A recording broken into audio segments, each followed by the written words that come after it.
Donc c'est vital d'arrêter la pêche au chalut en eau profonde, tout simplement parce que c'est la préservation de nos ressources naturelles, c'est la préservation du vivant au sens large, et on est dans un modèle, en fait, cet exemple-là est un exemple qui illustre le modèle dans lequel nous fonctionnons. Le modèle dans lequel nous fonctionnons, c'est que plutôt que de préserver les ressources, plutôt que de préserver la biodiversité et ce qui nous permet d'être ce que nous sommes, on essaye tout le temps d'aller plus loin, plus profond pour le détruire et pour faire en sorte que cela disparaisse. À chaque fois qu'on a un problème de ressources, au lieu de se poser la question en termes de préservation, en disant comment on renouvelle, comment on préserve, on essaye de détruire encore plus loin, plus haut, plus fort.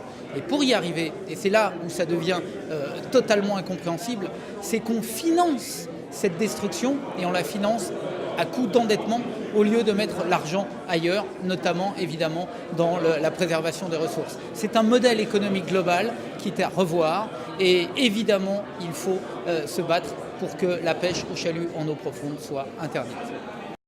Plus on avance et plus les gens prennent conscience, l'ONU a pris conscience, l'essentiel du Parlement européen a pris conscience, il faut que maintenant nos représentants, parce que là je parle en tant qu'homme politique français, nos représentants au Parlement européen portent justement ce modèle-là. Le dossier des financements, le dossier des subventions est un dossier qui est toujours caché parce que le chantage qui est fait en permanence par les entreprises et notamment par les gros industriels, c'est le chantage permanent à l'emploi. Et ce chantage permanent à l'emploi, il marche avec les élus locaux qui eux-mêmes remontent ça au niveau intermédiaire et le remontent au niveau national en disant vous ne pouvez pas ne pas aider tel industriel parce qu'il va nous mettre au chômage tant et tant de personnes et je suis déjà dans une situation sinistrée, etc. Et donc, personne n'ose poser sur la table le montant global des subventions qui est accordé et de dire mais est-ce que cet argent ne pourrait pas être utilisé autrement et mieux? Bien sûr, il faut aider, mais la politique, c'est faire des choix.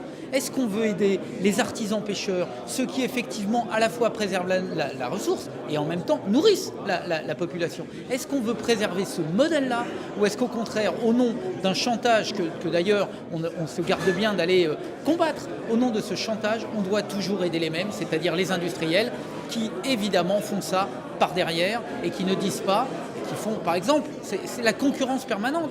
Ouvrir une usine. On sait très bien que l'industriel va aller voir le maire de Boulogne, pour ne pas le citer, et il va lui dire « mais tu sais, si vous ne m'aidez pas, je vais aller ouvrir mon usine à tel… » Et tout est toujours comme ça.